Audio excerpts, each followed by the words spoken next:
Let's talk about a day in the life of a telesales agent. Maybe you're wondering, like, what is it actually like selling this stuff? When we say telesales agent, remote agent, what do you do?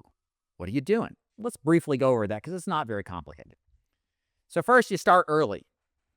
I recommend reviewing pending business. So this is business maybe you submitted to underwriting, you're waiting on the results for. Maybe you have to do some follow-up work. This is a very small minority of what you have to do. The bigger issue is making sure you quickly follow up on any lapse reports that you get, any notifications that somebody has missed a payment, call them on the phone and figure out why.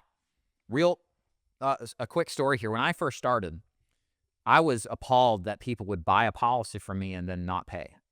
And I got to the point in a sense of arrogance and pride that if these mofos were just not going to make the premium payment, then I'm never going to call them again.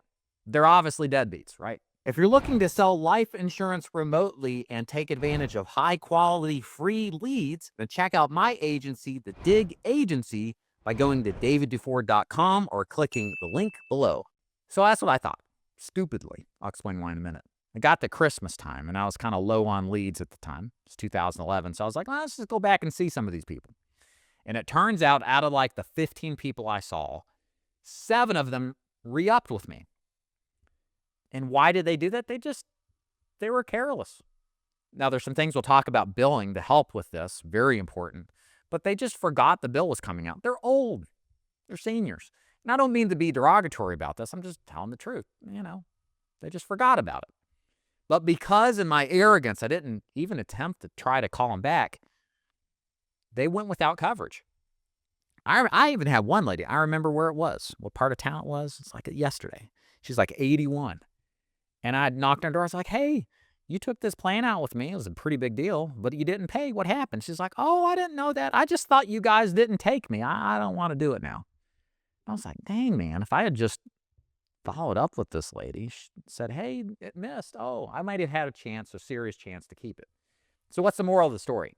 You got to call your clients back. Half the time, they don't pay because of some stupid reason they're not even aware of.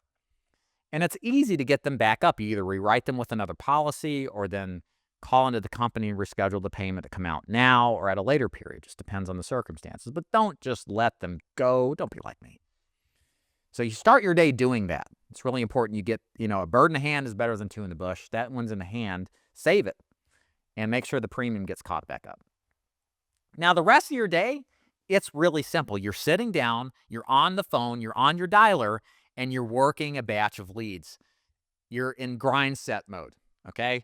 You are just grinding through, trying to find the one prospect out of many of them where the timing is perfect and they're receptive to what it is that you're hearing. So what does that mean? That means you're probably doing 150 to 200 plus dials a day. Could be more than that. If you're like with us running in the background, you won't know how many you're dialing. It'll be a function of time on task, which my recommendation is do as much as you can. At least try to do 8 hours if you're full-time a day. Part-time, I would say 3 to 4 hours a day, okay? And then the goal I have for my agents is at least one sale out of every 4 full presentations, okay? So full presentations is 15 to 20 minutes at the high end. You're going to get people who shut you down in the beginning. There's some tactics to overcome those objections for sure. But the goal is to keep people on the phone, give them a full presentation, and 1 out of 4 sell them. Do we have agents do better than that? Yeah. Do we have agents who do worse? Yeah. But that's, again, kind of the benchmark and goal of where you should be. Again, you have to develop the mindset of calling and closing. You're closing. As soon as they say hello, you're going to close that person. You can never accept, from a mindset standpoint, that there is a callback you could do. Now, in reality, do you do callbacks and close? Sure. But it's like 1 out of 50 that will actually result in a close. Some of the times they do. But the real problem is when you develop a bias and you start thinking like, hey, this one did close. They did call back. It does work. I can call back. You'll start letting yourself off the hook psychologically to rebuttal their BS objections at the time in the original first call. And you'll be less effective and you just won't write as much. So you got to come in and close. They close them today. There's not a second call. You either close them today or they're dead to you. And that's how you have to think, okay? Bottom line, success is high activity, meaning time on the phone, working through a lot of leads, and consistently executing the script. Okay, this isn't a script training video, guys. Again, this is high level stuff, but if you want to see the script training, if you go into my YouTube channel and you put in like final expense script, David DeFord, I've got several videos. One I did, I think, a couple of months ago. It's an hour and a half long. It's really good. It goes into great detail about how the script works and where you can get it for free, even if you don't join the DIG Agency. But it's pretty simple. I didn't say it was easy. It's a simple business. But like my old friend in the business, John Duggar, said, it ain't easy. Okay? And so, yeah, that's how a day in the life of Telesales. There are a couple other things. I don't know if they're on a slide here. Let me see if they're going to show up here. We'll get to these reasons for failure. But I will say, back to the reasons that, let me go back up to the last one. The reasons that, the other issues that happen with telesales agents, there is something about working at home that changes your psychology of the nature of work. To some degree, going to a job, even being out of the house, but having somebody look over your back, we may not like it, but it's easier to hit the numbers we want when we're being held accountable visually. That doesn't happen when you're at home. Nobody knows what you're really doing.